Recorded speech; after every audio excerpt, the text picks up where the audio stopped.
everybody, and welcome to The Void, a show dedicated to filling the void between being an employee and becoming self-employed. Most people refer to starting your own company as taking the leap, as if they're blindly jumping off a cliff and into the unknown. This show is here to help you understand that it doesn't have to be that way. As always, if you like what you're hearing on the show, please do us a favor and help share The Void with somebody else who might also be wanting to start their own company. We saw an opportunity to help others understand that self-employment is well within your reach. And just as our businesses have grown organically and by word of mouth, we want this show to grow the same way. So if you see somebody asking questions about starting their own service-based business, please do us a favor and drop them a link to the show. I'm your host, Mitch Smedley, and with me, as always, is David Hilton. Mitch, what's up, dude? I'm getting my voice back. I have a question for you. Yeah? How many licks does it take to get to the center of that Tootsie Pipe? 72? 72. It's probably way more than that. I'm going to go 3 and then crunch. Just like crunch? the owl. I don't know. Have you seen I saw that old commercial the other day. It was weird. It was like on a, like there were some guys on a YouTube channel, and then they had that like up, like working into there, and I was like, what are these guys? They're probably testing the theory, right? Fucking doing. They weren't. I don't know what they were doing. Have you seen the photos on the local like community pages? There's an owl hanging dead from a power line in Grain Valley. It happens. It died. Its claws never let go of the power line, so its wings are widespread. It's hanging upside down. Is it on 40 Highway? Where is it? Somewhere in Grain Valley. I don't know. But there's all these people keep posting photos of it, like wanting somebody to do something about it. I'm like, it'll fall off eventually. It's nature. Like, let it do it. Yeah. Well, what do you want me to do? Take it down and bury it and have a vigil? It's a fucking owl. Go smack it with a bat? I mean, it's on a power line. I was at Quitcher one time, and someone came in. They're just like, there's bees flying around the trash cans. It's like the middle of the summer. I'm They like, expected you to do something and I'm about like, it? yeah, that's nature. Yeah. They're looking for a soda that somebody it's dumped because out. there's 14 empty Monster cans in there. The freaking sheetrock crew just came through here and cleaned us out of taquitos, and that's all their empty Monster cans. Taquitos. Nothing will clean you out more than a quick trip taquito. I mean, if you've had some, you got to take a shit, get you a taquito. Yeah. Oh my God. What are we talking about today? Oh wait, what we got to talk about first is Mr. Jorge Diaz. Yeah. Jorge, finally sent us some stuff. Jorge Diaz, he's a longtime listener of the show. He's started his business using a lot of what we talk about on the show. He sent us a little care package. We got some T-shirts, we got some stickers, and we got a nice assortment of adult beverages. He sent us some straight rye whiskey. Yeah. Sazerac. I don't know if that's like from down there or not. He is from... He's from the New Orleans area. He's from Kenner, Louisiana, is where his address is. Yeah. So if you're looking for a plumber... Yeah. And you're in Nolans... I can't ever say it right. Nolans. New Orleans. Call Jorge up. Yep. Mr. Diaz, 504-315-8798. Oh, you gave him this. Hey, you know for all your plumbing needs. For all your plumbing needs. Looky there, yeah. I like Jorge. Free plug. Yeah, free plug. It wasn't free. He sent T-shirts. Right. I'm gonna go home. I'm gonna wear mine tomorrow. There you go. I'm wearing mine right now. I'll wear it all freaking day. I'm literally wearing it right now. Jorge. So thanks, buddy. We didn't record last week. Shout out to Jorge, my man. I was down and out with the Rona. Again, second time in 9 months. I've had it twice too. Maybe I should have been triple vaxxed, double boosted, and all of that. My wife had the vaccine. She's fucking had it too. Or not. Right. Yeah, none of that shit fucking works. They don't know what they're talking about. Yeah. Just get it, get better. Thankfully, the second time around, it was like a heavy cold or mild flu for 2 days, and then I was sicker the second time than I was the first time. Were you? I don't know what it was. First time I was like death. The second time, no biggie. Like the first 2 days of it, I thought my allergies were just coming on strong, and then I started running like a 101 fever on the. And I'm like, oh, yeah, shit. And he texts me. He's like, hey, we can't do the... Scrap the show. We can't do the podcast. Yeah. I got to go fish. I mean, I got the corona. Yeah. I mean, that's what that's okay. My parents got it, and they were in the hospital for like a month. Like, it just hits different people different ways. It's everybody different. I am drinking a Nola. What does that say? It looks like it says Hepatolus. Hopatolus. Hop. H-O-P. Oh, yeah, because it's an IPA. Hopatolus? Hopatolus. Is it good? It's fucking delicious. Yeah. How do you... Jorge, my main man. If I will say, for anybody who's looking to ship beer anywhere, if you want to ship it here, that's great. What's your address? As we've learned, out your address. As we've learned, don't ship beer via USPS. Because it showed up and the box was absolutely trashed on my front porch. So, and all the cans very much look like they rolled here. I don't care how it looks. Yeah. I don't give a shit that the cans beat to hell. It's delicious. So there's a show like Parks not and to Rec. mention it was free. The show Parks and Rec, they were like all going to like a bar club thing, and there's a guy who invented a drink called snake juice. Yeah. And no one knew it, but it had like 70% alcohol, and everyone's like drinking it. Yeah. And they're all like, "Oh, this smashed. has 70%." There's a scene like all of them just. Yeah, it's like, hey, you want to have a Long Island? So when you're young and you go out to the bar and everyone's like, dude, just get a Long Island. You're like, yeah, I'll have one. Yeah. You drink it. Oh, yeah, I'll have another one.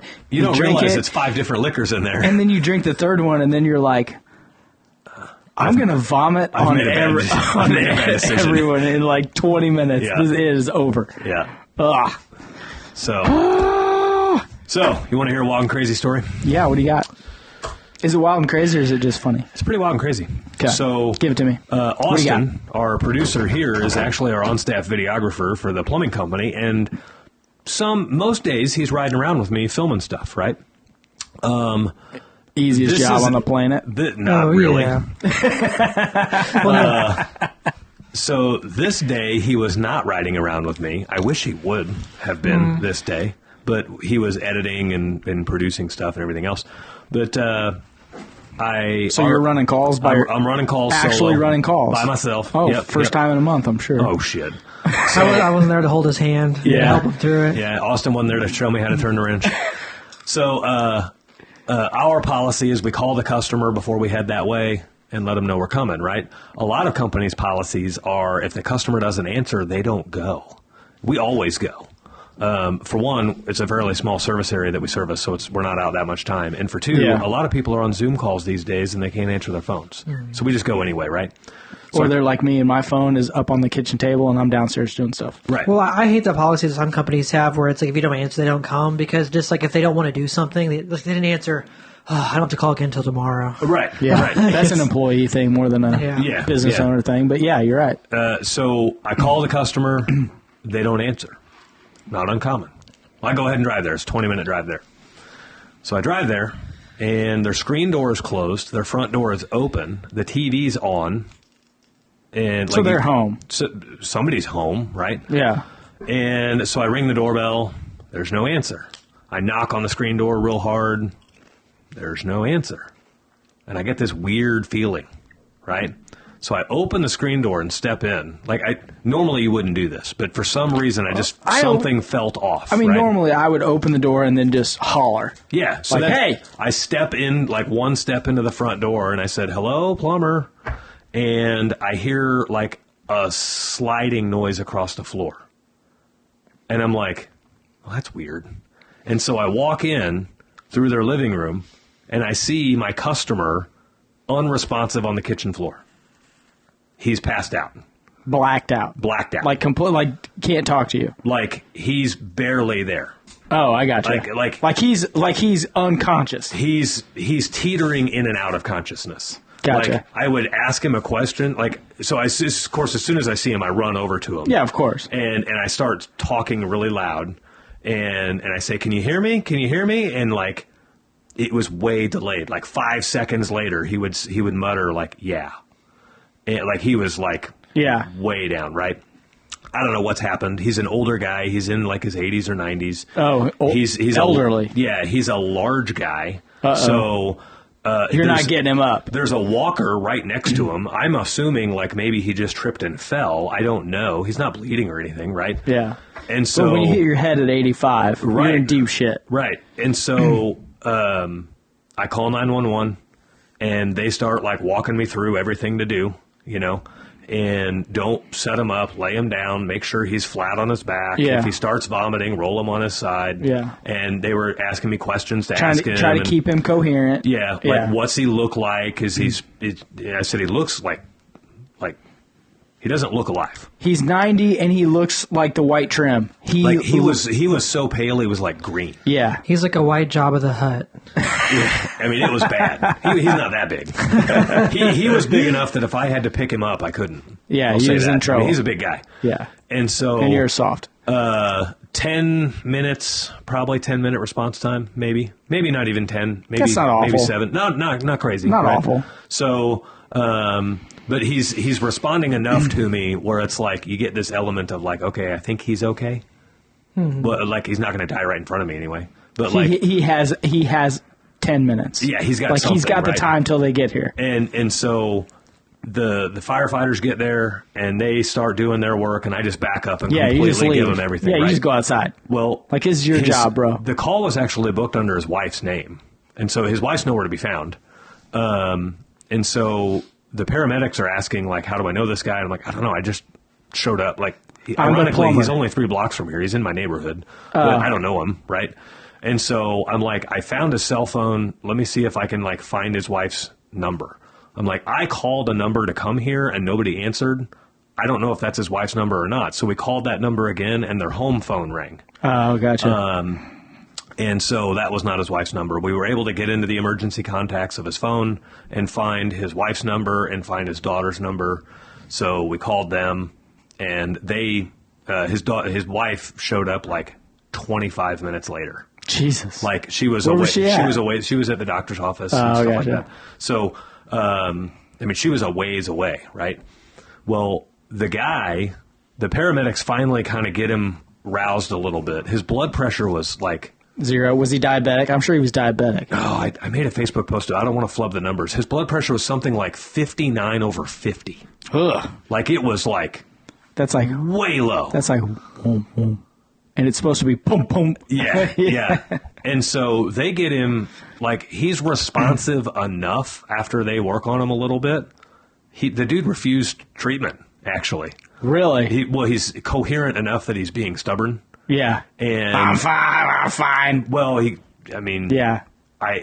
way he was talking, it was almost like, if it's my time type of thing. Oh, he was ready to go. Yeah. He's mad at you right now. He's like, motherfucker, I was trying to get out of here. I'm trying to go home. And this son of a bitch shows up and calls the fucking paramedics. So the paramedics call his wife again, and his wife's like just mad that all this has happened and she's not there and, all this stuff. Like, but, typical. I'm just trying to help and everyone's mad at me. Yeah. Fucking Mitch. And so his wife gets there. The paramedics actually leave. Didn't take him to the hospital. They there's 4 of them, so they were able to pick him up and get him into a chair. Yeah. And they were telling me, they were like, this is the hardest thing ever as a paramedic. The guy clearly needs to go to the hospital. However, if they're coherent enough to say no, and they're coherent enough to scribble at anything that looks halfway like a signature on this piece of paper, we legally can't take them. It's kidnapping if we take them. I'm like, wow, that's insane. And so they ended up they're frustrated now. Yeah. So they leave like half frustrated. Still, they did an amazing job. Like, I'm sure they did. They're like hostage negotiators almost. Yeah. And so I stayed there with them until the wife got there. And of course, the wife was like, "Oh my gosh, I'm so glad you're here," and everything else. First time in my 20-year career, I've shown up to like somebody who's teetering in and out of consciousness in the house. That guy's mad at you to this day. Probably. Listen, let's get to the most important fact. Did you make the plumbing repair? Yep. Okay. Yeah, they had 2 very simple drain clogs in their master. Like, it's a newer home. They just had some gunk in their master shower or master sink. Yeah. Pop-ups. Literally, I fixed it while the paramedics were working on him. Oh, really? You're like, I'm going to go. I got to give them some space anyway. I'm going to go and check this out. And so when the wife came home, I'm like, don't worry about this. No charge. Just take care of him. Make sure he. Yeah. Like a customer for life. You'll probably get 8 calls from that, right? Customer for life, but. I meant a family members. You asshat. Well, no, it's almost like that can be an ad. Be like, wow, like us versus your plumber. Like we save people. Yeah, we fix pipes, pet dogs, and save lives. The other what people, do you do? They come in, they're just like, it's okay. He didn't answer, so I didn't go run the call, and the guy's still sitting there unresponsive, right? For another 45 minutes until the wife shows up. They actually move him out of the way to get to the drain. They're trying to get to. Dude, you're in my way. I gotta work. I'm just going to straddle you here while I run my sewer machine. Oh, man. Yeah, pretty wild. You never know what you're going to run into as a service plumber. So you never know. That's service of all types. You just never know what's going to happen. Yep. So Dave, what are we talking about today, bud? When's a good time to if you're doing a trade where you're going to need a little bit of space, you're probably going to start that business out of your garage in your house and kind of get things rolling. When's a good time to consider getting a shop? When you don't have enough fucking space. Well, that's pretty quick and easy. No, well, if you could just share this show, we'll see you guys next time. Yeah. Fucking question answer. Any more stupid ass questions? What else you got? Yeah. No, I mean, I don't know. You know, the problem is everyone's different. So I'll just give you my personal story. So I worked out of our 2-car garage, right? And I didn't have any trouble with it. When I needed extra space, I had people that I knew that, hey, yeah, you can store this, you can do that. But then when I did start getting bigger, we were actually looking to build a new home. So I went ahead and bought ground and built a building on there before we built a home because, I mean, I needed space anyway. Yep. So what makes sense is if I'm going to be spending the money anyway on rent, I'd rather own this building and be able to use it. Yep. Okay, and that's not for everybody. Yep. Like, a lot of guys just need, like in your situation, you just need some extra storage space. Yeah. Right? So you went to the storage locker, and they rent, are they 20 by 60? Or are they 10 by 60? Square feet, so 60 by 20. But all that really is shop space only. There's a bathroom in there. Well, and that's all I needed. Yep. You know, I didn't need a place to have a storefront. Yeah. I didn't need a place where I had, could have office. I still had the office at home. I just needed somewhere to store it. Yep. So it benefited me I could either pay $1,000 a month to rent a storage space. Yep. Or I could take that same $1,000 a month and put it towards a property that was going to be my own and that I could have forever. Yeah. So it was easier for me in that situation to do it. Yeah. I tell guys all the time that are, hey, do I rent a place? Do I, what do I do? I always tell people, if you can afford to buy a commercial space that is big enough for you and is big enough for you to rent a space to someone else, that's like a yoga studio or a pizza place or a whatever that helps cover your mortgage, do that. Yeah.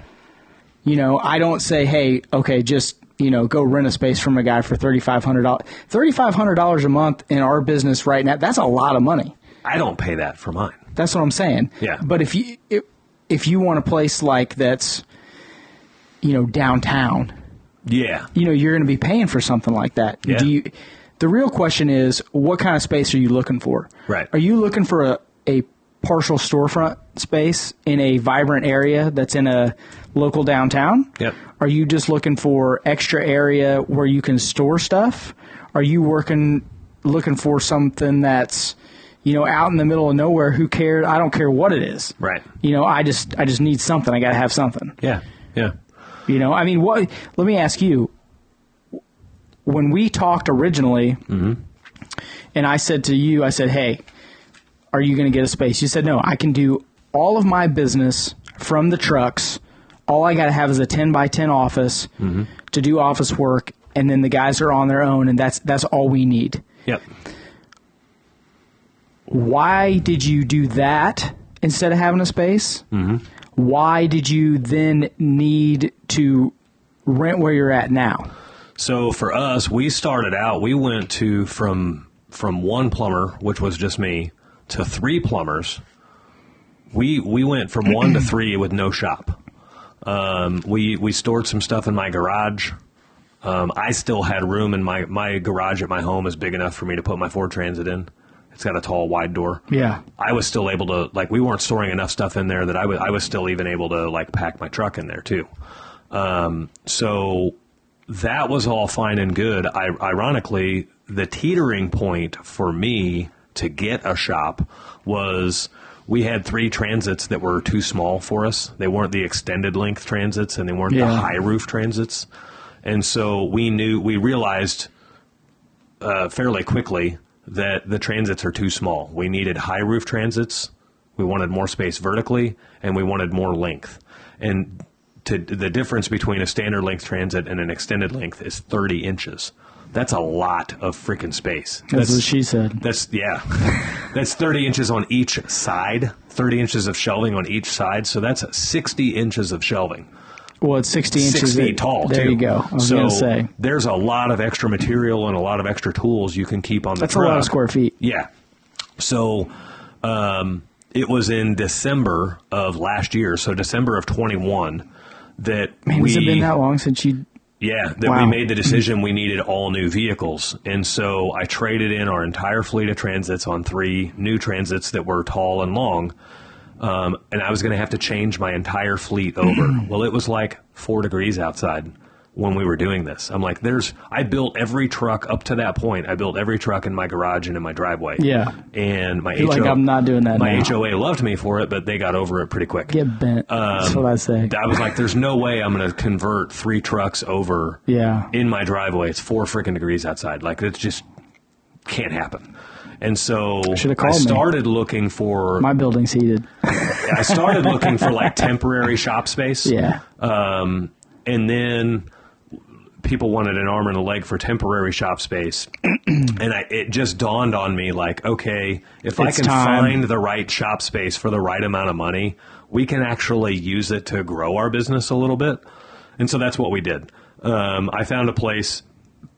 Rent is like $1,000 a month. After utilities and everything else, I think we're in for about $1,500 total. That's internet, that's electricity, that's everything. You got internet out there? I have to, because my security system to patch to my phone, so I get live updates of everything that goes on in the shop. I have to have internet. So between all of that, I think we're in for about $1,500 total, and so. I make it a point to have the $1,500, like every month I try to justify to myself, where was my $1,500 in value this month? And so we're able to store some things in the shop that we wouldn't normally keep on the truck. Well, and it saves you gas, right? You don't have to go pick anything up. You don't have to make an extra phone call. Hey, I need 4 stools. I need 4 water heaters. We don't keep a ton of inventory in there, but we keep high-ticket items in there. And not high-ticket, like they're items that may not be worth a ton if they got stolen. Like, we don't have a ton of stealable stuff in there. But hard to get stuff? Is that what you mean? Yeah, so like we keep a pair of tall, elongated toilets in there. Because when somebody decides they want to replace all the toilets in their house, you don't want to schedule that off. You want to be able to do it right now. Yeah. And so it's easy to run to the shop and grab the toilets and then take them over there. Yeah. You don't want toilets riding around in your truck because they get beat up and broken and everything else. So, we keep things in the shop that are high revenue items that we don't normally keep on the truck.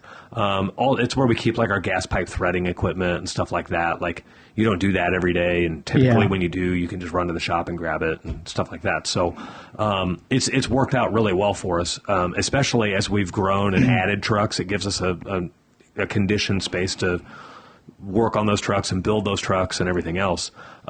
We used to have our team meetings at a local restaurant in town. We've since moved those team meetings to the shop, and it's pretty cool the way we've got it set up. Meeting starts at 7 a.m. We don't do any official business until 7:30. So from 7 to 7:30, it is music playing. We play bags. We shoot the shit, coffee, donuts, whatever, like hang out, have fun. You have to be there at 7. First off, if there's not food, I'm not showing up at 7. Right. Right? Right. So, yeah, we've got... And if I show up and you got a donut, get bent. Like, if there's not some... Have you seen my plumbers? No. They're not slender. I don't want donuts. I want bacon, eggs, sausage. Well, so that's what I want. So that's where I want to get to. I want to get to a point where we have like a Blackstone in there, and I'm there at like 6. You can just get one of those little flat top griddles and do it. Just plug it in. Yeah. Well... I want to get to a point where I'm able to get out there and like cook them breakfast and all that stuff. The problem is I'm not the greatest to cook, so that's something I'm going to have to like work into. They're trying. I've known some guys. So when I first started out, the storage units didn't really have like what you've rented now. Yeah. And so as a heating and cooling guy, it was always the debate was, how do you have a sheet metal shop? I was fortunate enough that I knew guys with sheet metal shops, right. So I could just be like, hey, man, and I would just, throw them $50 or $100 or whatever, and they'd let me use it. Those have come a long way. Like your shop now, you could put a sheet metal shop in there. Yeah. You can put a sheet metal shop in there and for $1,500 a month, cover most of your utilities and have a place to... If I had the money to build like a giant one of those, I would. Yeah. Because it's a great asset for guys that are in between. Like, hey, I don't know what to do. Do I get a huge space? Do I get a small space? Especially in the heating and cooling industry, if you want to sell, if you want to sell train equipment, like back in the day, and I think a man is that way now still. I think Linux is too.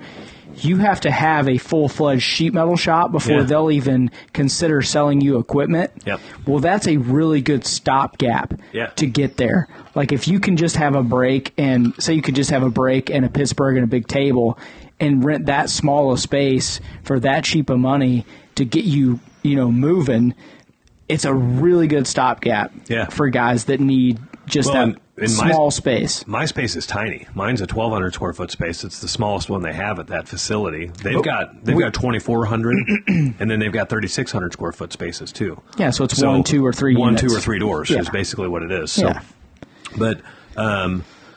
So for me, the justification, like we could have kept operating. I could have toughed it out for a couple of weeks, got the trucks converted over, and then been rolling just the way we were. But for me, it was, okay, it makes it a little bit more comfortable to change the trucks over. But as long as I can identify measurable value each month for how the shop paid for itself, it's worth it. Yeah. And so that's what we've done.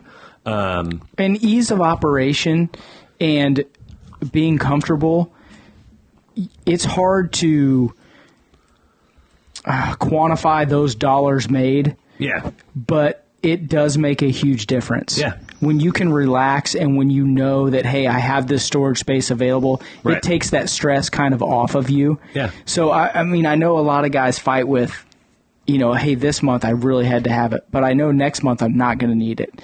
Right. And then in 2 months, am I going to need it? If you're on the fence and you think you can afford it, it's easier to just go ahead and do it. Not to mention the motivation factor it gives you naturally to say, hey, okay, I've made a step up here in my company. Yeah. Now I have to keep rolling with what I've been doing. Yeah. It can provide focus for you. Yeah. When you didn't know you even needed it. So another thing that we have there is we've got some shelves in there that are kind of like each individual plumber's like storage area. So like a little locker or something. And it's not even locked up because we've got some really, like, we don't have to worry about the guy's stuff, like guys stealing each other's stuff or anything. But basically large tools that they have that they don't use very often, but that they want to have access to. They want to have access to. They can put them there in their section in the shop, and that way, it, like, let's say a whole bunch of shovels and rakes and all this kind of stuff. Well, you don't go do dig work every day, but when you do, it's usually planned. And so if you're going to go do dig work tomorrow, you can swing by the shop and grab your dig work related tools. I got to have my Razorback Caprock shovel. Yeah. Everyone has their, their stuff. It allows them to keep their truck a little bit cleaner and more organized because they don't have to have... It's not like a 4-year-old carrying around their worldly possessions with them everywhere they go. Yeah, I get it. Oh, man. So, we filmed a couple of TV commercials in the shop. Like, we use the shop quite a bit for everything. So yeah, and if you're on the fence and you don't think you can make that payment, don't go do it. Yeah. If you think you can tough it out, and you're worried, tough it out. Don't make yourself uncomfortable if you don't have to. We were doing over $750,000 a year in revenue before I got a shop. Yeah. So you don't have to have it. You can literally use it both ways for motivation. You can literally use the lack of a shop as motivation to streamline your organization process. Yeah. You can use it to say, like, I got to have these trucks freaking organized, and the inventory's got to be freaking perfect because I don't have a shop, right? Well, then you can still grow beyond that and say, like, okay, now if I get a shop, how's it going to pay for itself? Well, it's going to pay for itself because we have items in there that guarantee us to be able to make a sale in a moment's notice. And my wife answers our phones, and we've got somebody else answering our phones as well. But the guys know that, like, if they're on a job and they sell something and it's in the shop, they can actually call my wife, and she'll drive to the shop, pick it up, and take it to them, so that they can work on 4 or 5 repairs that they're doing. Yeah. And then their material shows up. So, like, things like that are all reasons where the shop pays for itself. Those didn't happen when we were just me. Well, let me ask you a fantasy question. If you were needing more, let's say you needed more space than you needed now, and the space you have now was not available, and you were thinking, where else would I want to have my storefront? Would it be in an old downtown? Would it be in a high traffic area? Yeah. So does it matter to you? Can it just be out in the, like, my place was out in the country. Yep. Like, it took me more time and money to go there and get stuff than it took me to go to my house. Yeah. But I needed the space. You know what I mean? So as far as location goes, like, I mean, what would be your best? So commercial real estate is priced based off of how many people see that piece of real estate every day. The more people that see that piece of real estate every day, the higher and more expensive that place, that lease, or that purchase price is going to be.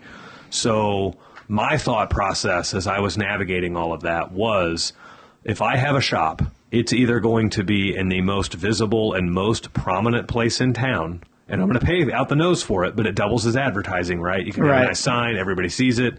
So it's either going to be in the most visible place in town, or it's going to be in the most inconspicuous place in town. That's convenient. That's convenient to where I'm not spending any more than I absolutely have to. It'll be dirt cheap, but I get no advertising from it, right? So for this first shop, I chose to go inconspicuous. Our marketing was already doing fairly well and everything else. I didn't need the additional marketing. At this point, I didn't need the additional marketing that would come from the more expensive, more prominent location. But that's probably where I'll go next, is like in the most obvious place in town. Yeah, a storefront. Not really a storefront, but just a place that gets driven by a ton, right? Yeah.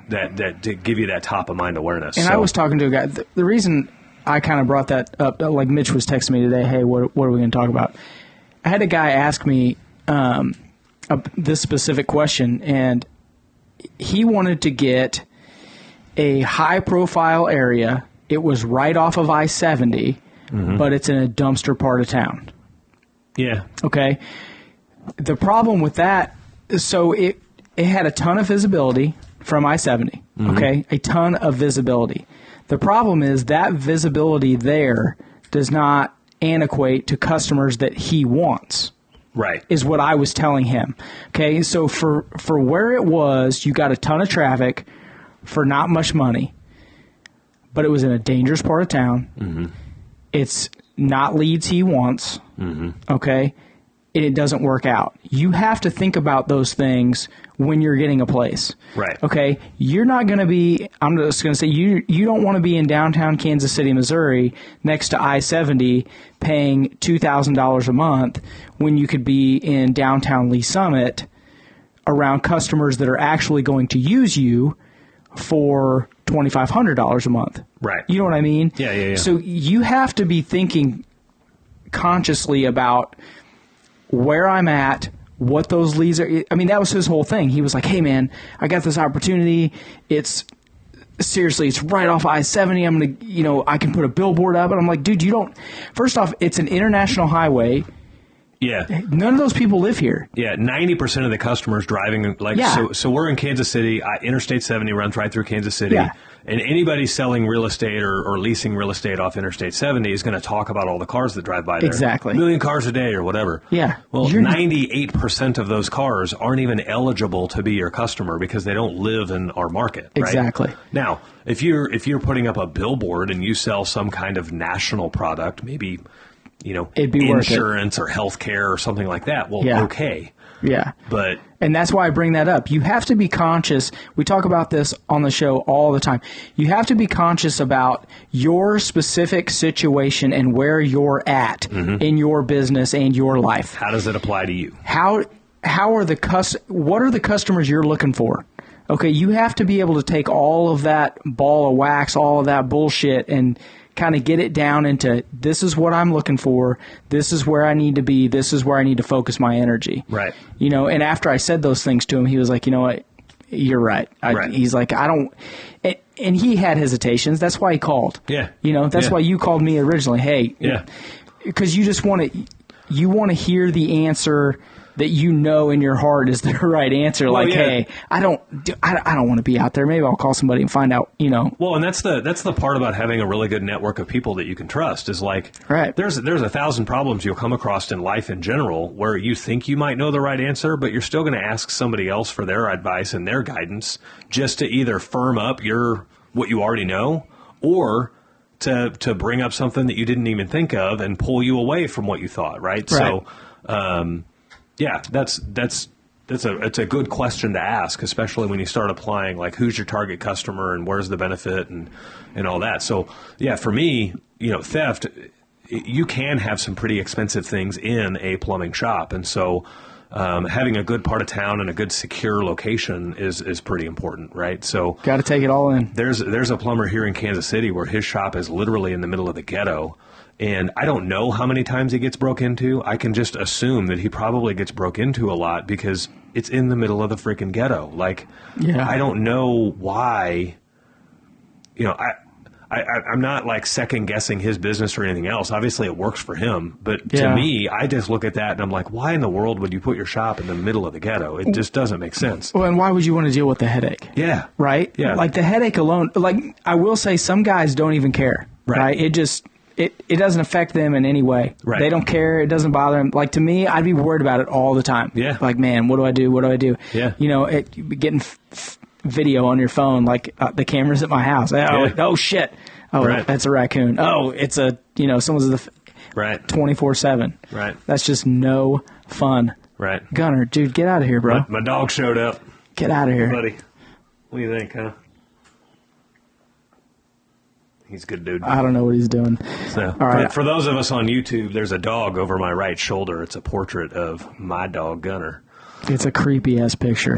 I don't know why you hung that up. It's so fucking creepy. That's my dog, man. It's creepy, man. It's a dog wearing a suit. Yeah. It's weird. Okay, I'm going to ask you another question. All right. Fire away. What question? Wait. Let me think. Oh, yeah, I remember. How do you deal with employees trying to negotiate their situation with you? And by that, I mean, I feel like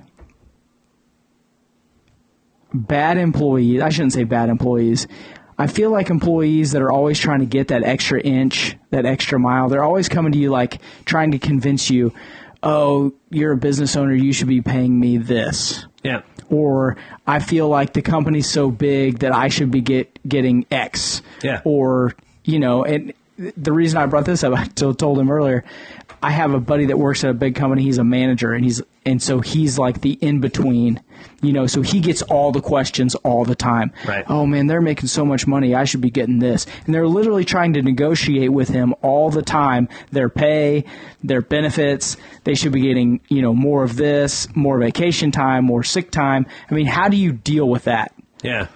So that all starts with confidence in how you've set your business up.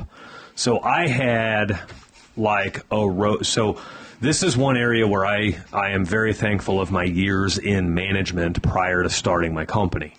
That we talk about all the time. We talk about it for a lot. Guys that aren't ready to go and they're just like, hey, I think I can stick it out a year. Suck that management experience try to get into a manager position and learn a little bit. Suck it up. So I had a very exact framework for how I was going to have all of our benefits and our compensation package and everything. And I wasn't able to do the full package early on. full package, including like tons of vacation, retirement participation, like a matching retirement program, all of this kind of stuff. And I wasn't able to do all of that early on. We had to grow a little bit and do that. But as you have team members that come on with you early and then you start adding some of those benefits, it's like a pay raise to the guys. Right. So I had a very exact roadmap of like, here's all the benefits I want our guys to have. And if you want good guys, you have to offer good compensation and good benefits. If you want crappy guys, then you're going to offer crappy compensation and crappy benefits. And then you're going to sit there and wonder for years like, oh, I can't find good help. Well, the reason why is because you're not paying for shit.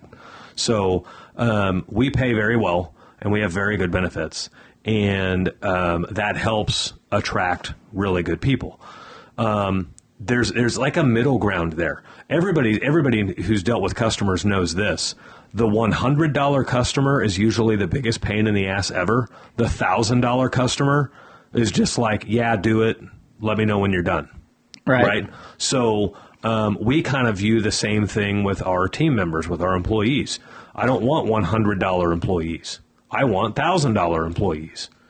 Like, that's what you want. They understand the game a little bit more. So our compensation package is really, really good. And then our benefits package is amazing. Like, we pay for their health insurance in full. They get 1 week's paid vacation at 90 days. They get 2 weeks at a year, and they get 3 weeks paid vacation at 2 years. Like, nobody advances vacation that fast. We do. Because I think I'm going to get on payroll, Austin. No? And there's also no wait period for our insurance. Your insurance is literally effective like the first day of the month following your hire date.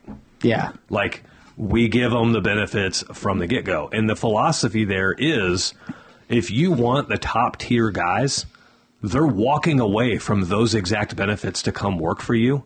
So you better give them those exact benefits from day one. You're not going to go get a guy who has 3 weeks vacation, and you're not going to lure him over to your company saying, well, after you work a year, you can have 5 paid days off. Yeah. Like, that's just not going to happen. So we advance everything, put it on really early, and that way it helps us attract the right people. Having the right people on the team mitigates a lot of those conversations. Having a good plan for where your benefits are going to land and where your compensation is going to land is also going to mitigate a lot of those conversations. But there's two things that happen with those conversations. One is you might have a piece of shit employee that just keeps asking and asking and asking and asking, and they're not really giving in return to the company. That's a red flag, right? The other... What do you mean by they're giving to the company, but they're asking and asking? Give me an example. Their performance is bad. They're not making sales. They're not making sales, or they're not doing their job very well, but yet they think they're the reason you're successful. I got you. Them and them alone, right? That's where you lost me. And so, but they keep asking for more, and they keep asking for more. More money, or more benefits, or more retirement, or whatever. Right. I got you. So that's like a guy that you probably don't want on your team. But a guy that you do want on your team, just because a guy's asking for more doesn't mean it's like a bad sign. If you've got a guy that's contributing in every area whatsoever, then if he's asking for those kinds of things, it can be a good sign. Especially if he's hitting the objectives everywhere else. That means that he's dedicated, and that means that he's got a longer-term vision and everything else. Yeah, maybe he's looking for a management position when you get bigger. Yeah, you never know. Yeah. And so you still, it's still a business, and there's still certain percentages that you have to work with. Like in our business, labor, the cost of our labor can never exceed X percent of our revenue. And it's different for every business, so I'm not going to share what percentage that is for me.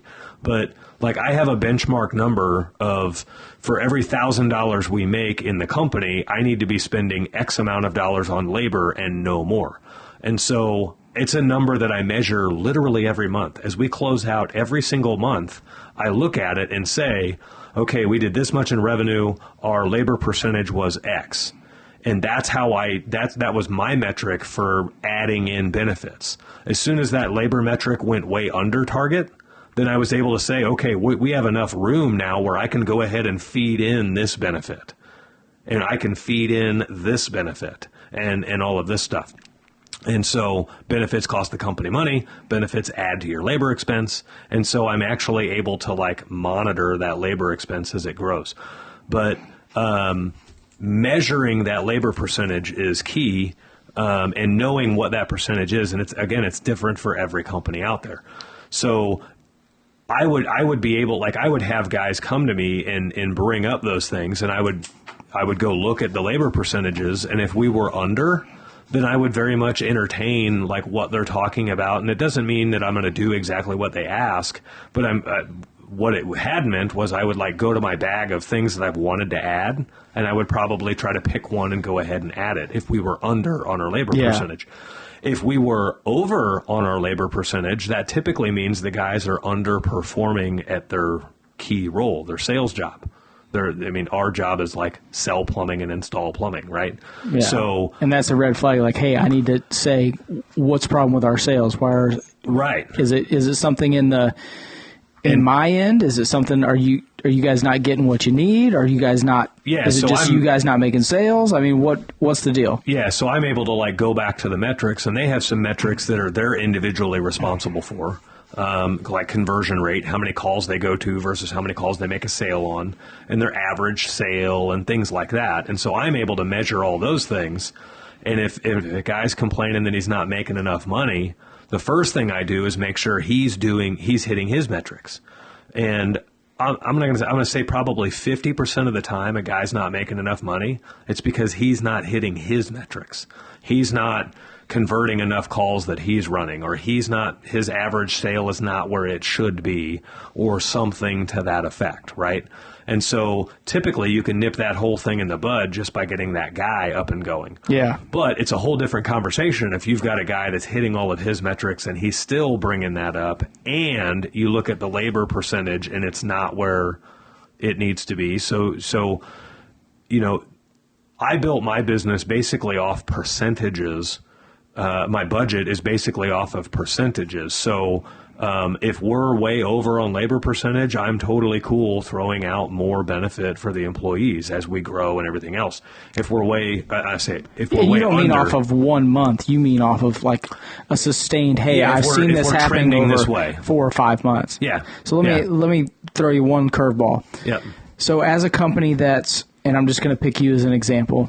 How many guys do you have now? So we recently lost a plumber, so we're down to 2 plumbers. Okay, so say you had three. Say you had 3 guys. Yep. Okay, and you had 3 or 4 guys, and one guy literally is a rock star. Yep. Like he's selling everything. He's making the other guys better.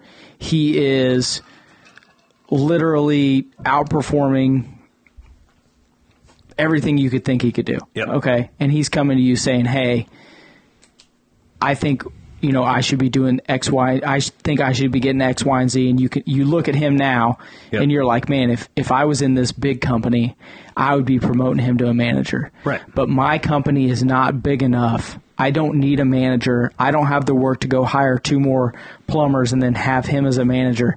How would you handle that employee? So it's a conversation where you have to. I mean, I come to you and I'm a rock star, and I'm like, dude, look, I know I could be running 10 guys. If I want to be making X amount of dollars. Yep. I'm either leaving you, not because I don't want to work here, yeah, but because, I'm ready to be moving up that ladder. Yeah. I mean, how do you handle that conversation? You might lose the guy over it. You very well might. You could. Right. And I'm not saying he's definitely leaving or not. I'm just saying, yep, this guy comes to you. What do you say to him? So it's a conversation, right? A conversation is an ongoing thing that's both people exchanging ideas. That's what a conversation is. So you open a conversation with them about it, and it takes several days, several weeks, or whatever to let that conversation run its course. So initially, and I don't mean to interrupt you, but yep, say this is happening to somebody. Initially, you say, I completely agree with you. You are a rock star. Let me think about this. Let's have a meeting in 3 days. Let's have a meeting in 2 days. Let me get my head wrapped around of where I think the company's going and what I think you're doing. Yeah. Right? I mean, that's your initial comment to a person like that, right? That's your initial reaction, your initial comment, right? You're let me tell you this. Your employees don't want you to make a rash decision. They may act like they do. They may even ask for it. But it is a major sign of weakness. If I go to my boss and I tell him, I want to be making more, and the boss goes, okay, here's more. If you're an employee and that happened, the immediate thing you think of. If Austin did that to you, his immediate reaction would be smile on his face. Well, no, you would feel like a little unsettling because like, as quick as he could give me more, that means you're getting fucked the whole rest of the time, yes, right? Exactly. That means you were getting fucked over for months if he was that willy-nilly able to just go in and arbitrarily, okay, here's more pay. I've been trying to get Austin a raise for like 3 weeks for any of the new listeners. Or not just that, just like as quick as he could give, he can also like take away. So you kind of get the feeling of like the sort of like meter between you being here and getting kicked out is like, oh, okay, you know. Yeah. Good answer, Austin. Good job. I like that. Yeah, okay. You don't want a manager that that just concedes that fast. Right? Because that means two things. One, you were getting screwed over the entire time. Or two, your manager really doesn't know what he's doing, and he's desperate, and he's just willing to throw money at you to get you to stay. And although that provides a short-term benefit, long-term, that's freaking scary.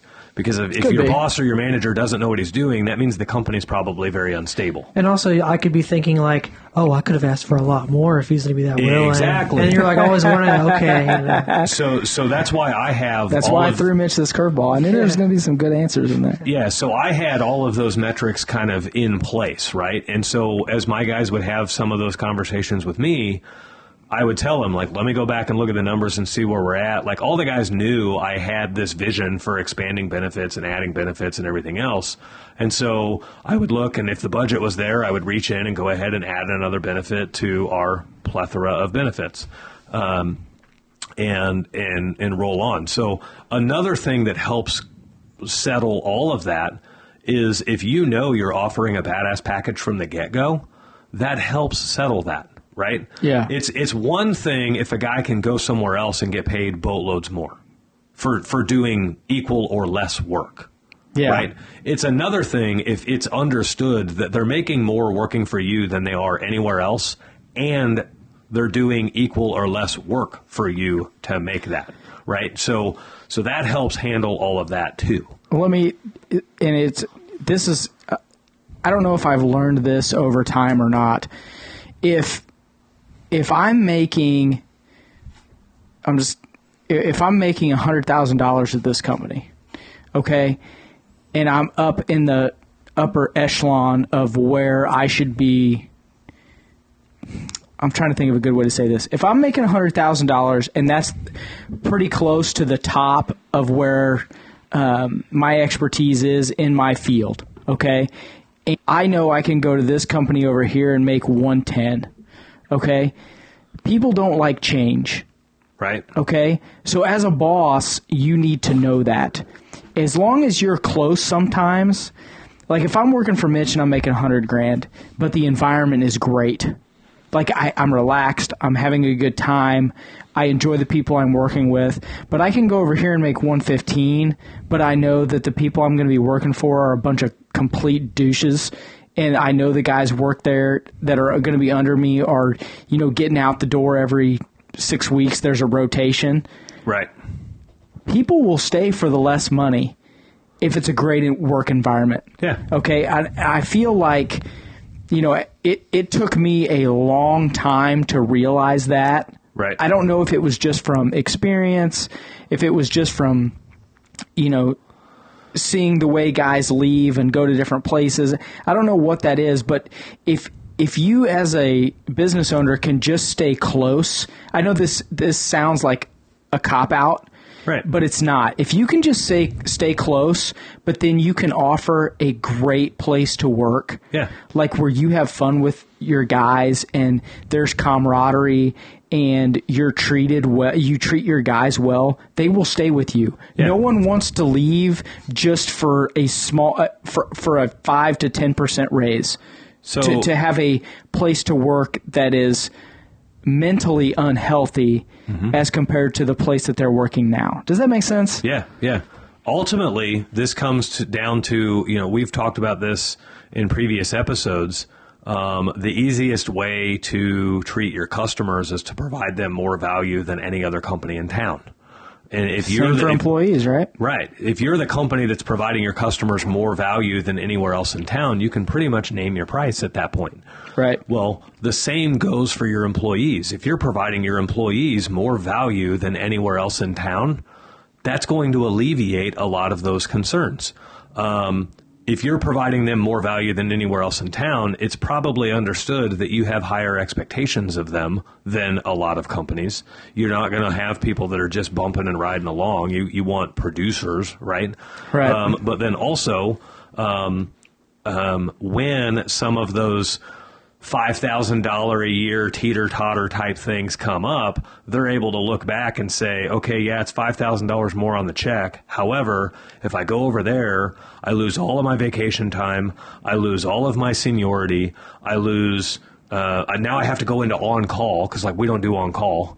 Right. Yeah. So now I have to go into on-call, and they start putting a value to what is that $5,000 worth.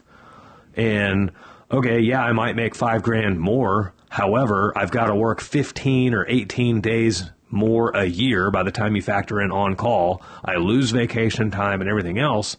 Well, then all of a sudden that $5,000 more is no longer valuable to them. Right. So that is key. That is exactly what I was getting at. Another way to do this as well is have a higher level of care for your people than anywhere else in town. Have a relationship with them, right? So if they have a family member that passes away and they need to take a couple of days off to go deal with that, you can give that to them. And it's not like their boss going, well, I'll approve 1 day, but I'm not going to approve 3 days. Yeah. If you're at a place, if you're thinking about starting your company and you have a death in the family and they won't give you 2 days, fuck them. Right. Right? Right. Be looking. Yeah, I would be looking. I was just talking to somebody who was talking about when they quit, they quit their job and they quit their job to start their own company. This is actually the girl that does our laundry service here for our company. She does a mobile laundry service. She provides us with a bag. This is essentially We'll side note here for a second. Side note. I love side notes. Mitch hates it when I do it. He loves it when he does it. Saw a niche where people wanted laundry done. So literally, she provides you with a bag. All the laundry you can fit in the bag is included in one price. And she will wash all of that laundry, and it will be back on your doorstep, hung and folded and clean the next day. Damn. Yeah. Freaking amazing. So does she just do service companies, or is it just No. We're one of her only for your family? We were her first service company. She does it for stay-at-home moms that are just tired of fucking folding socks. How much is it? All you can fit in the bag. For how much? It's like $18 a bag. Dude, my wife is gonna shit. Yeah. I'll give you her number after the show. Okay, I love it. And I've worked with her and coached her a little bit on how to handle she was going through some growing struggles and everything else, and I kind of came up with this out of the box idea for how you should handle it. And literally, I just ran into her this afternoon.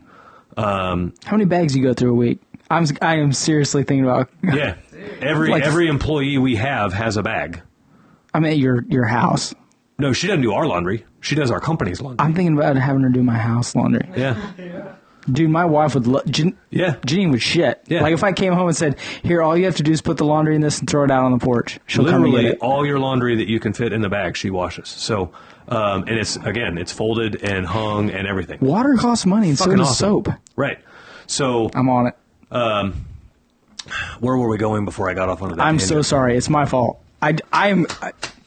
You had me inspired. I'm sorry. Where were we going before now I've completely lost my train of thought. You were giving her pointers. I have no idea, man. Now I can't remember. I'm sorry. I fucked that all up. Yep. You screwed it all up. No. That's where we were. That is 100% my fault. So she quit. Okay, she quit her She job. was working Yeah, at I like gotcha. a home cleaning company. She quit her job, and she did not give 2 weeks' notice. And she was like, man, my employer was so pissed off and everything else. I will go on record right now and say the 2-week notice is dead in America. Your employer could not give two shits about firing you without giving you 2 weeks' notice. There is no reason you should have to give 2 weeks' notice to your employer. Stop. I agree with you 100%. But if you have a really, really good job, like, so my wife's job, if you have signed a contract wherever you're at, don't go in and quit tomorrow because Mitch ran his mouth.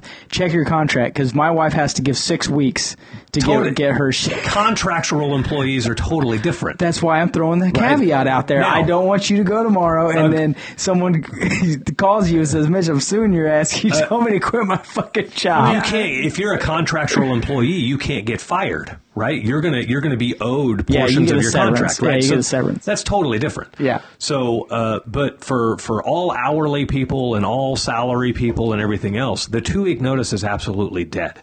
Now, at the point you're wanting to quit your job, why are you wanting to quit your job? Well, you're either not making enough or your employer's not taking care of you like you feel they should.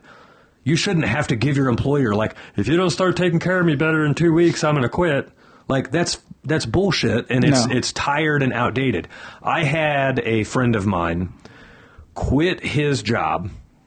He was applying for other jobs. He works for big companies, Fortune 500 type companies. He was applying for other jobs. He accepts a job offer at another job, and they want him to start immediately. And he says, no, I'm going to give 2 weeks notice at my old job. Did he not get the job? So he goes and gives, he got the job. Okay. He goes and gives 2 weeks notice at the old job. They work him out his 2 weeks.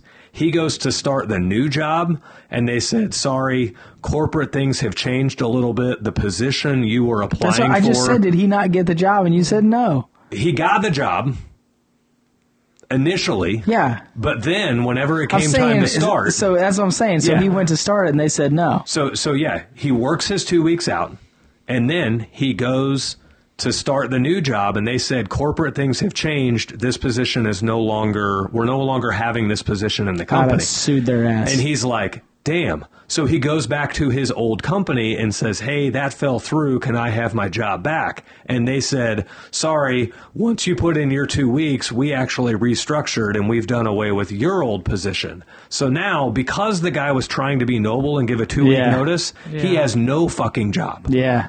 I've been saying fuck everybody for a long time, and everyone looks at me like I'm a real ass. No. I think it probably only matters if the next boss cares about it. Like I feel like if you leave like the restaurant, like the fast food or whatever, it's like, oh yeah, I get it. It's fast food. Let me say this. When that company said to him, no, we need you to start right away, and he said no, he probably should have been like, are they going to fuck me if I give 2 weeks? Yeah. Or, I mean, who knows, right? Well, it goes back to the principle of him, like, when the boss says, yeah, right away, if anytime you a snap decision like that, it's like, red flag, probably. So now this is being said from a guy, me, who has given 2 weeks everywhere I've left. So... I've never given 2 weeks. At the company, notice a quit trip. At the company that I was at for 10 years, I pretty much built their plumbing department for them. I actually gave them a 3-week notice, and that was out of respect. And that's after they fucked your eyeballs out. No. That company was amazing. The 3-letter company? No, not that one. Okay. But I was there for 10 years. They didn't screw me over. Why am I thinking of? Yeah. The Superman place. Yeah, they didn't screw me over. That was great. I thought they gave your job to some owner's son. No. Who was an idiot. No. Oh, I mean, whatever they did after I left, that's on them. Gotcha. But I gave them 3 weeks notice because I knew it would catch them way off guard that I was leaving, and I knew it would take 3 weeks for me to train enough people to do what I was doing, right? So, and then the other company that I left right before I started our company, I gave them a 2-week notice. I was only there for 7 months. I built their plumbing department for them, and Like, I knew it would take a couple of weeks to get people trained up to do what I was doing. Yeah. So, but there were people underneath you that already had a good idea, I'm sure. Yeah. And so that's a little bit different when you're a manager and you're responsible for like team production and everything else. That can be a little bit different. I didn't feel obligated. Like, I chose to give 2 weeks notice, and I knew it was not going to affect my future outcome. However, if you're an hourly employee or whatever else, you don't, like, if you want to, that's fine. Don't feel the need to give 2 weeks notice. No. I'll tell you this, if one of my guys gives a 2 weeks notice, he's terminated immediately. As a business owner, that is the scariest 2 weeks of your life. You take a guy that's probably never had an injury, and I guarantee you he's going to get hurt on the job in those 2 weeks. And then guess what? He can't not work for you anymore. Because now he's got a work comp claim against you, and he has to keep working. Like, he literally can't quit with an ongoing work comp claim. Now, you know, if you fire him, if he comes to you and says, hey, I'm giving you my 2 weeks, and you say, no, you're just terminated now, you know you have to pay unemployment on him for at least 2 weeks, right? Still perfectly fine. Okay. Still absolutely perfectly fine. This is an information show. You don't want a guy whose head's out the door and his 1 foot's out the door interacting with your customers any longer. The moment he puts in his 2 weeks... Yeah, he's taking them dudes with him. Yeah. So you want them out of your organization. And it's not like this is a malicious thing or anything else. It's simple business. If you got a guy that doesn't want to be on your team anymore, why would you let him be on your team for another 2 weeks? First off, you're being a jackass. If a guy comes to you and says, hey, man, I'm giving you 2 weeks. I'm going to work for my dad over here. He needs help. I'm going to do that instead of... I'm not going over... So don't just like Austin said, make a snap fucking decision about it. Yeah. Know the facts. If a guy comes in and says, hey, I'm going to another plumbing company, okay. Yeah. Like, you could do that. I could see you doing that then. But if he comes in and says, hey, man, I've got to go over here and I've got to help my buddy, or I'm going to work for my dad in the family business, or I'm changing careers and I'm going to do this because I just can't do this anymore. Yeah. There's no reason to be a huge douche about it. No, and it's not. You're not being a douche by terminating him immediately either. It's literally like their head is checked out. Their head's already in the dad's business. That's not true. That's what I'm saying. Yeah. That's not necessarily true.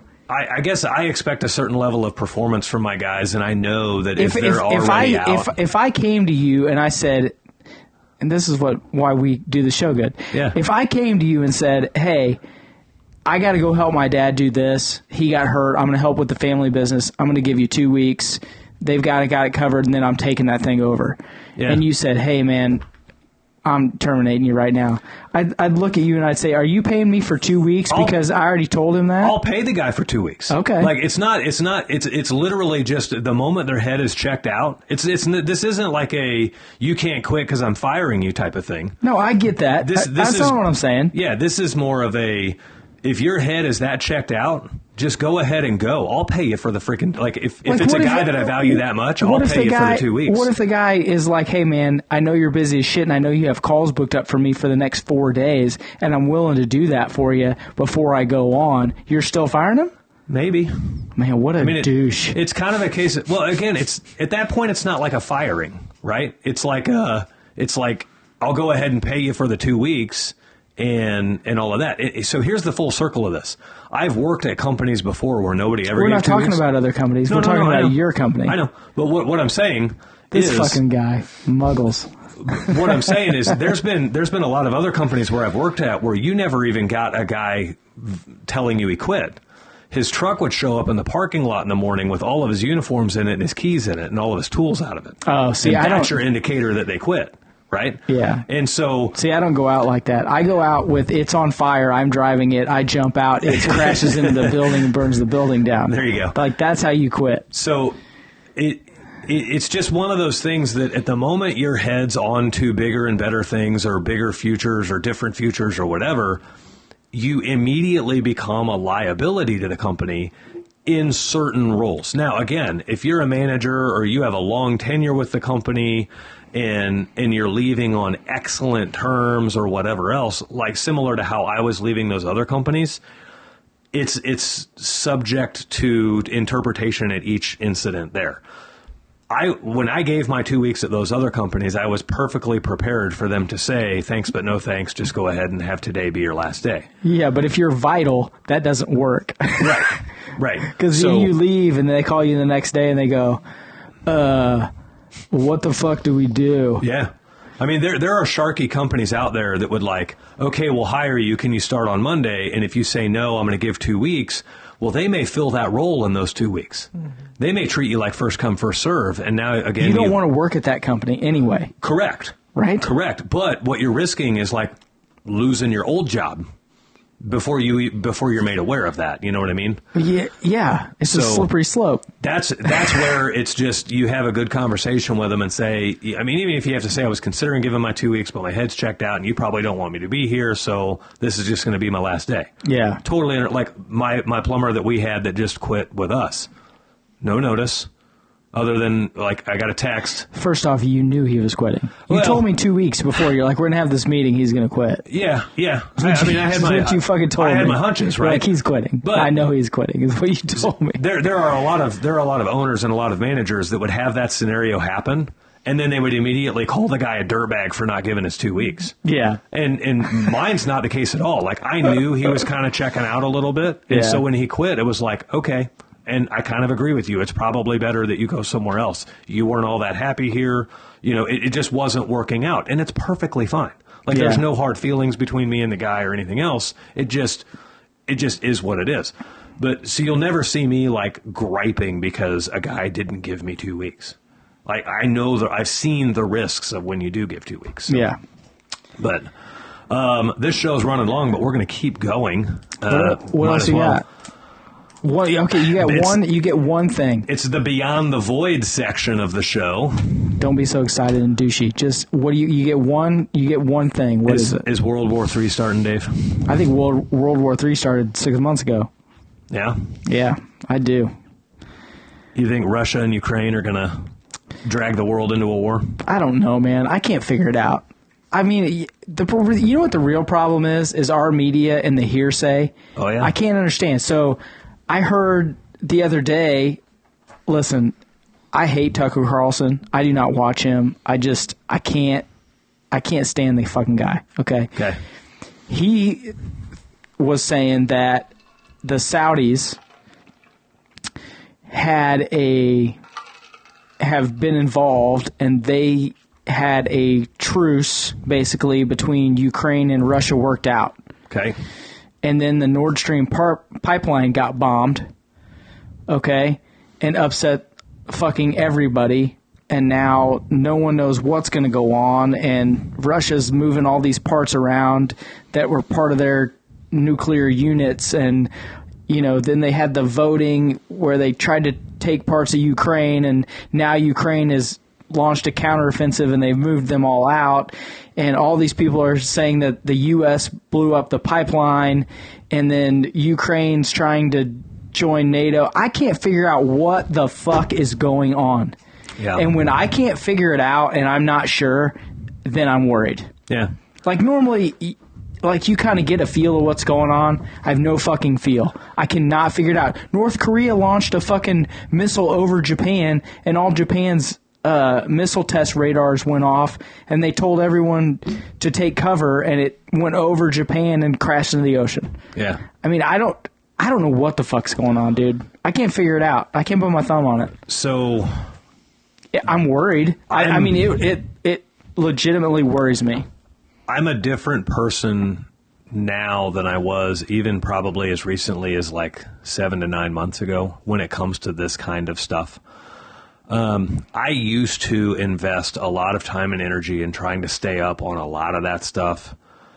And then you'd make social media posts about it and you'd wager your opinion and you'd state your case and then you'd get in all these arguments online and just all this kind of stuff.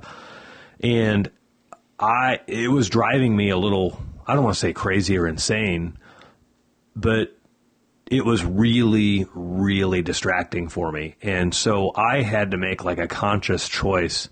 We were talking about this before the show prep. I didn't even know that pipeline got bombed. I actively don't watch the news. We talked about it on a recent episode where I had my earbuds in and I was at Planet Fitness and they had two different TVs going and somehow I got the news stories confused and combined them. That one semi-truck that they had all the illegal immigrants that died in it. Yeah, that was sad. And then the train that hit the dump truck. Somehow in my head, I walked out of Planet Fitness thinking a train hit a semi-truck full of illegal immigrants and killed everybody. So, like, how Democrat of you. Yeah. So that's to how... not know the facts. So that's how I, like, actively, I don't watch the news. And the reason for me is because if Russia and Ukraine are going to get into a war, like, there's nothing I am going to be able to do about it, right? No. If Russia shoots a missile at Japan...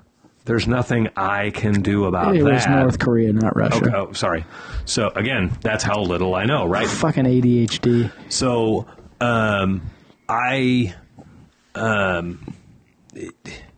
some of it you feel exposed a little bit. You feel a little bit vulnerable because you are that disconnected from what's going on.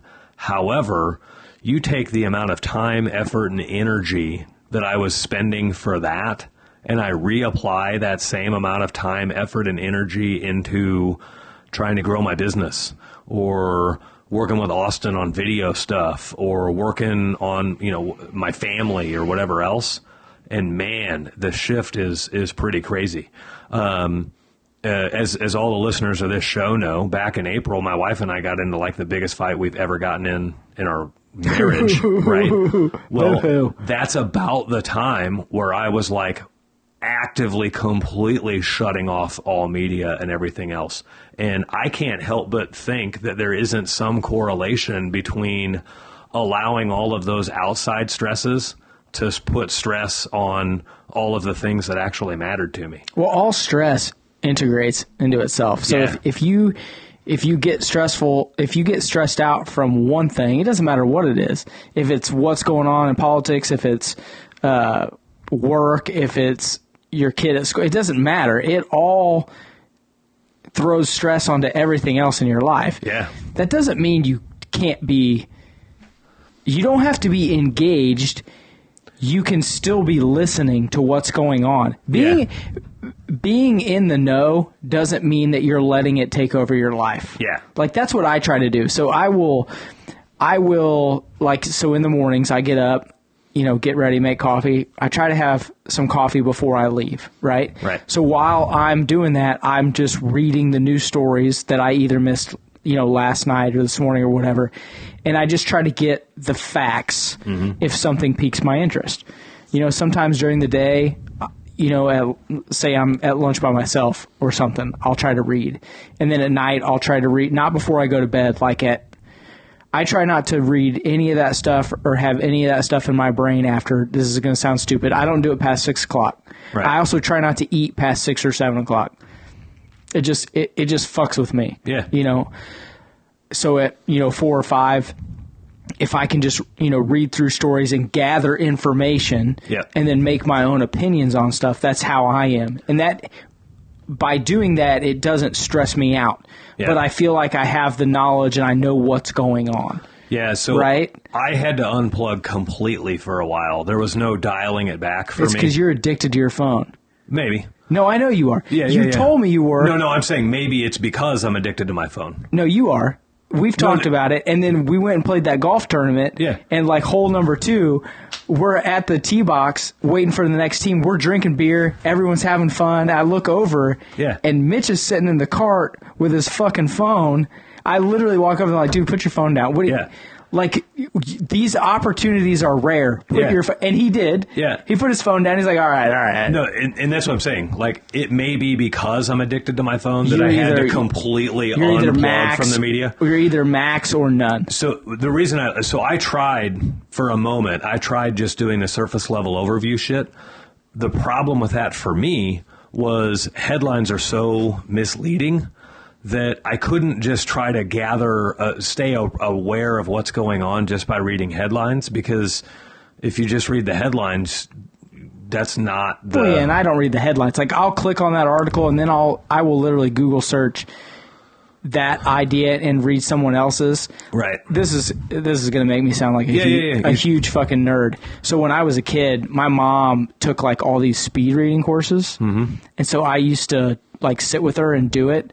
And so I can literally, like, I can open an article and I can just pull all the facts or what I deem as facts out of it pretty fast. Yeah.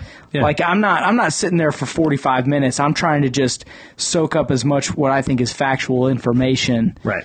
You know, and then I will say I do not or never have, like, I won't immediately go on Facebook. I hardly ever post anything political. Right. I think so in November 8th coming up, I will probably start doing stuff. Mm-hmm. But I try not to, because then, you know how it is. That's a rabbit hole. Oh, yeah. You post one thing, and then next thing you know, it's do-do-do-do-do, and your name's been dropped 87 times. Yep. That's a problem. Yeah. I will say that. Yeah. I try not to do that at all. That is, like, I don't even watch much TV anymore, to be honest with you. Sports only, baby. Yeah, a little bit of sports here and there. Reruns and reruns of old shows you like. Or streaming. That's what I do. Or streaming movies or something like that. But I literally made an active effort to cut a lot of that crap out because it was hurting me in so many other areas. Just like what you were talking about, the balance of stress everywhere. So, you know, we could be weeks away from World War III, and I wouldn't know it. And if World War III happened 3 weeks from now, I don't know if, like, I wouldn't have any regrets going, I wish I would have known about this 3 weeks ago. I would have changed things. Like, no, your regret would be like, man, I wish if I'd have known this was coming here, I'd have prepared a little better. Yeah, I might actually own a rifle, because right now I don't. You still got those old over-under shotguns that your dad had? Yeah, they're at my dad's house. They're at your dad's? Yeah. So I'll talk your dad out of them. See, I haven't been on the news for like 3 weeks, and I've just been like the most peaceful I've been in a long time. Right. Yeah. You have to have very personal accountability to be able to regulate yourself. Yeah. When it comes to, like, current events and what's going on in this crazy world. Yeah. Like, it took me it took me a long time to realize, okay, I need to know what's going on, but I have to be able to not let that rule my life. Yeah. You know, and it's a hard thing to do. Yeah. It's a very hard thing to do. So, like, a real life example of this, PragerU. I follow them on Facebook, apparently, because their stuff shows up. I don't remember following them, but their stuff shows up on my feed, and it kind of comes and goes and everything else. I saw a PragerU post, and it was like, happened just now. And the post said something to the effect of, like, how do you deal with your woke friends? And I was one of the first people to comment on it.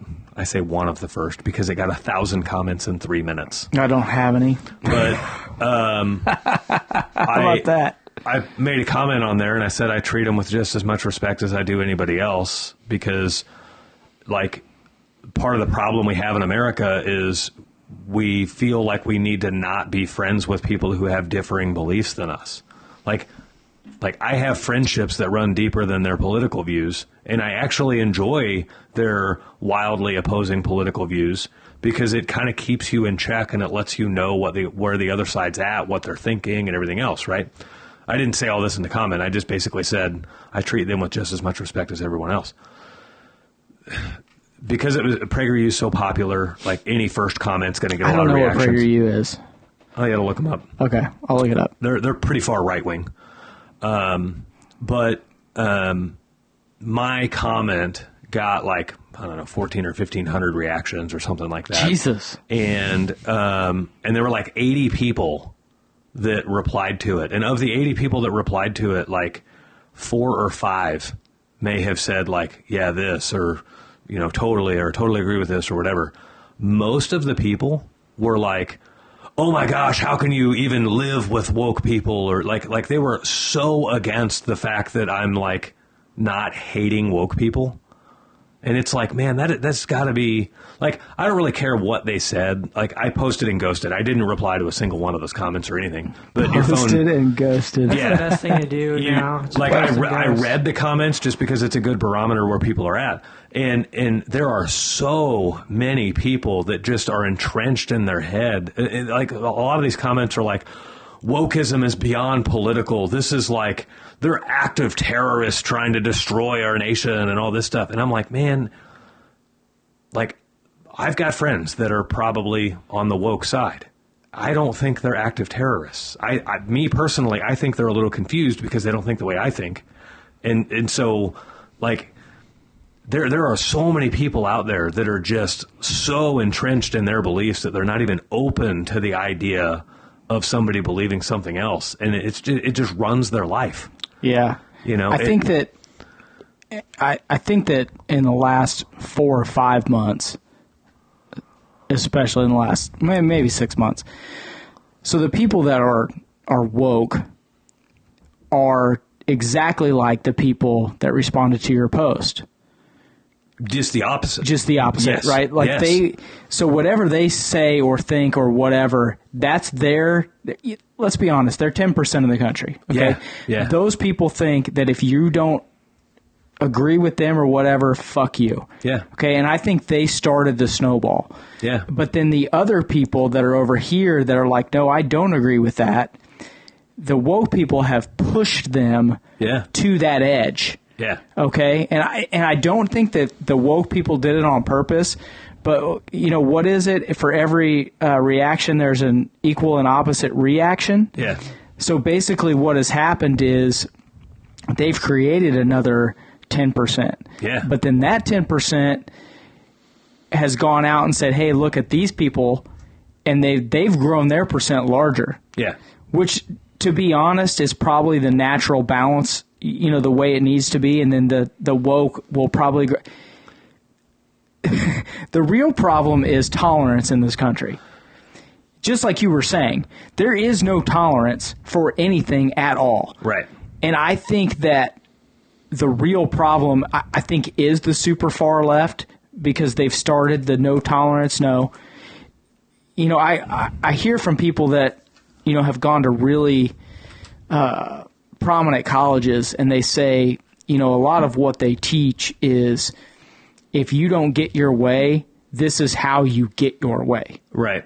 You know what I mean? Yep. And that they have drilled that into them so much that, like, when you see these interviews on, like, YouTube and these different channels, and they're literally, the interviewer is asking people just real common sense questions, and they're asking them in a normal tone, like, just, hey, what do you think? And then the person is screaming bloody murder and yelling and throwing and they're like, you see the guy look at the camera and you're like, what is fucking happening right now? Yeah. Like, the people are so far gone over the edge that there's no tolerance.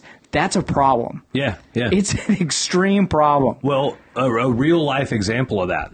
The real problem is if there are people like that on both sides, you cannot have democracy. Yeah. Well, so with freedom comes chaos, right? You're going to have confusion. You're going to have differing opinions. That's part of freedom. But you have to be able to accept that there are going to be people different from you. Yeah. And that when you don't get your fucking way, you can't throw a goddamn temper tantrum in the middle of the street and burn a fucking building down because, God, I didn't get my way. Right. Right. Because eventually what you will do is you will push and you will push and you will push, and what will happen is that opposite and equal reaction. Yep. And that's when people start getting killed. That's when other violence starts happening. Yeah. I mean, you can only push it to the edge so far before people start falling off of it. Yeah. Right? Yeah. It's like the goats on the mountain. Yep. Well, they just keep pushing them to the edge. What's going to happen? Well, you know what's going to happen. One of them's going to fall the fuck off of it. Right.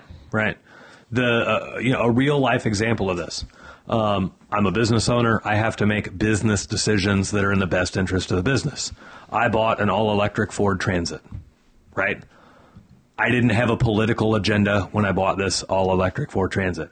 I didn't have an environmental agenda when I bought it. I bought it because we can work with the lower range that this unit has. We have insanely cheap electrical rates here. We pay 5 cents a kilowatt for electricity here. It's the cheapest electrical rate in the nation. Yeah. So it better stay that way, too. An EV makes perfect sense for me and my business, right? Well, let's wait till winter. Well, yeah. Then we'll decide. You would be said 1 year. amazed at how much heat I get for simply buying an EV. people will call me a liberal. They'll act like I'm an environmentalist and everything. And they're so myopic with their views. I had somebody the other day. Good word. Yeah. I had somebody literally just yesterday or this morning. I made a post on my social media because we're going to actually set a world record with this EV. Did you call who does the world records? Guinness. Did you call it Guinness? No, because we're not going to break a world record. We're going to set a world record. Doesn't matter. So Guinness, we might. You should call him. Well, I might call him. But anyway, all you got to do is send an email. So about all this, we're going to set this world record. So I made a post on my social media about it. And there are people that will come up with some of the wild and craziest things to be against EVs for. And keep in mind, I'm totally neutral on it. I did it because it's smart for the business, right? I saved $21,000 by buying it. And then on top of that, I save about $400 a month in fuel. So far, there's no downsides to it so far, right? So to the business. To the business, right? To the bottom line of the business. It makes perfect sense. Right. So I had this one guy make a comment saying something to the effect of, well, I had a customer bring in a gas vehicle and they just clocked over like 876,000 miles, so I don't see the need for EVs. Like, that's a pretty far-fetched thing to bring up to be against EVs. Like, for one, how many cars make it past 200,000 miles? Like, 876 is a really rare thing. And can you imagine sitting in the seat of a car that's gone 876,000 miles? Don't say that, because you could buy a new seat for $200. You could. Don't give me that crap. But he doesn't mean the literal seat. He means like knowing that this thing could like fall apart on the highway. Well, but I mean, some people just don't care. How does he's come up with this as like some argument of why you don't need EVs? Like, what does that have anything to do with Nothing. it? Right? People are nuts. And so I sucked into it for a moment, and I said, okay, 876,000 miles. Let's say you're getting an oil change every 5,000 miles. Let's say an oil change costs $50. And I know that people go longer than 5, and I know oil changes cost more than 50. Like, I'm being generous with my info. I said, you've spent $9,000 in oil changes. An EV has no oil changes, right? So just in oil changes alone, you're $9,000 just in oil changes, plus the time out and everything else. And so he replies back and says, actually, this van's getting oil changes every 15,000 miles. That Mobil 1 synthetic 15,000 mile thing is bullshit. Well, he says it's getting oil changes every 15,000 miles, and they cost $150. Okay. That's the same number. It's the same freaking numbers, right? God damn it. I can do math in my head. I'm pretty smart. Yeah. I mean, come on, dude. So, like, they're literally grasping at straws, right? And you'll get all of these remarks everywhere. Like, what are they going to do with the batteries when that thing dies? Well, that's not my fucking problem. I don't know what they did with the car I sold last year. Yeah. Like, it's not... I will say, the whole EV thing, electric vehicles have their role in this country. Absolutely they do. Okay? Yeah. They do. There are people that are going to drive them, that it benefits them. There are... Look, diesel trucks that move our goods are going to be around for a long time. Forever. Okay. Locomotives, diesel-powered electric locomotives. They're going to burn gas. Yeah. This is what I was talking about earlier. There is common ground. We have to get to a point where there's balance between both things. The real problem, I think what really triggers people about the EVs is... And I really don't have an opinion either way. What I do know is in order for them to get enough lithium to make the battery, it costs more than a diesel truck burns in 10 years. So their diesel footprint right off the bat is higher, okay? But you have to have that in order to move the technology forward. Okay, right. So you have to go through those growing pains, just like we did with coal. Okay, you have to go through that. What triggers people is when governments and people try to force something onto other people without letting it grow naturally and becoming natural. That's the point that triggers people, and they post stuff like, 800, because they are so off the rails. Just like everyone that is like, look, if you care about the environment, you buy a Tesla, and this is what you do. And those people are just as crazy as that guy, because if everyone in California bought a fucking Tesla, the power grid would catch on fire, and you wouldn't have electricity for 100 years. years until they replaced all the lines. Yeah. Okay? Not to mention the fact that they're burning coal and natural gas to make that electricity. Yeah. Okay? You have to let things happen naturally. Yeah. Does there need to be government tax dollars go to that? Yes, of course there does. Yeah. It does. Of course there does. you have to move. But it's the natural progression of things. You have to let it happen naturally and as a society. So people on both sides that are crazy right and crazy left, all of you need to shut the fuck up and just let it happen. Don't put a bunch of legislation in that says we're cutting out gas vehicles by 2034 because your power grid can't handle it. Okay, so stop fucking around. Everyone that's over here that says an electric battery is bullshit, that can't happen, shut the fuck up. Yeah. We're moving that way. That guy probably owns a golf cart and a whole assortment of lithium-ion powered battery, cordless tools. Yeah. Like, exactly. He's using a lot of battery in his life already. Yeah, exactly. But you have to, this whole thing of, I will say that, especially people on the right, I'm on the right for anyone that is paying attention. I'm on the right, and the real problem is people on the right have not said anything for so long that now that they're saying things, people freak out. Well, oh fuck, and you're not supposed to say anything. And some of it is they don't know how to argue. Yeah, they're new to the argument, so they don't quite know how to do it. If any of you need to know how to argue, send me an email at davehill81@yahoo.com. I'll fucking call you and we'll teach you how to fucking talk shit. People drive me crazy, man. Like, they're just driving me. I want to throw this desk through the wall. One of the most ignorant remarks I've seen is like with this hurricane that comes through Florida. How would you like to be charging your EV right now in Florida? Well, guess what? If you're in the ravaged area where there's still no power, you ain't living there. Yeah. You're not worried about charging an EV anyway, but also, last I checked, you're not driving your gas car. The fucking gas station there doesn't have power either. Yeah, they're not running your pumps, bro. Right.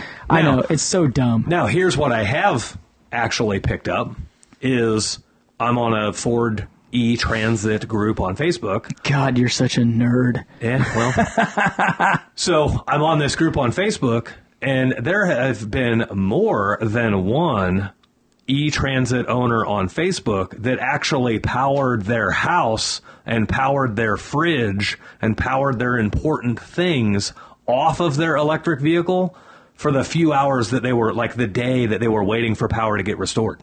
Yeah. So, I will say, I don't understand, this is a little sidebar here, but I'm not saying that the people in Florida are stupid or the people that were in New Orleans when Katrina hit are stupid, but you have a week's notice. Yeah. Pack up your shit and move the fuck on. Dude, drive 10 hours to Georgia and rent a fucking hotel room for one night, see what happens, and if you can go home, go home. Yeah. If you can't, then deal with it. That's like... I don't fucking... My brother says it all the time. He's like, dude, hey, when Ian was... He's like, hey, how many people do you think are going to, like, move or leave? I was like... They all should. Not enough.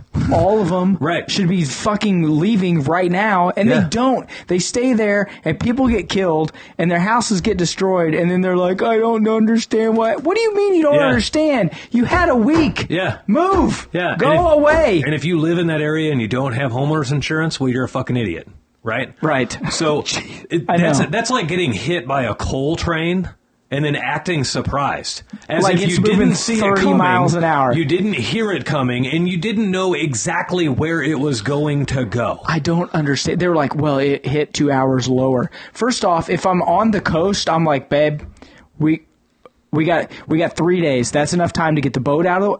That's the other thing. You see all these boats that are like slammed into the shore? Yep. You can't pull your boat out of the water? Yeah. It takes like an hour. Like, if you pull your boat out, pack your bags, get your important documents and paperwork, like we have all ours in one area, get in the truck, and drive the fuck out of the state. And maybe like, what are you doing? Let's say maybe you spend all your time getting your family and everything else out, and you didn't have time to get your boat out. Well, as long as you're not bitching about losing your boat, then you're fine, right? Like, or getting your boat. If you're worried about gas and you can't go and sail to fucking goddamn New Orleans and hang out with Mr. Diaz. Yeah, like call Jorge, be like, hey, bro, can you pick me up at the boat dock? I'm fucking staying. You got a room? Yeah. I mean, what are you people doing? I really don't think there's as many people that are like feeling victims to this tragedy as much as the media is trying to tell you. Oh, no, I don't think there are. You know, I don't think there are. But my point wasn't the victim. It's just when I see him, I'm like, why are you still there? Yeah. Like, it's just leave. I had a buddy of mine that lives in Florida, and he was fairly close to the eye. He has a 2-year-old house that was built for a Category 5 hurricane. He chose to ride it out. It's built for a Category 5 hurricane. That's a little different. Yeah, right? Exactly. He was prepared, right? Yeah. He had food. He had generators. He had everything.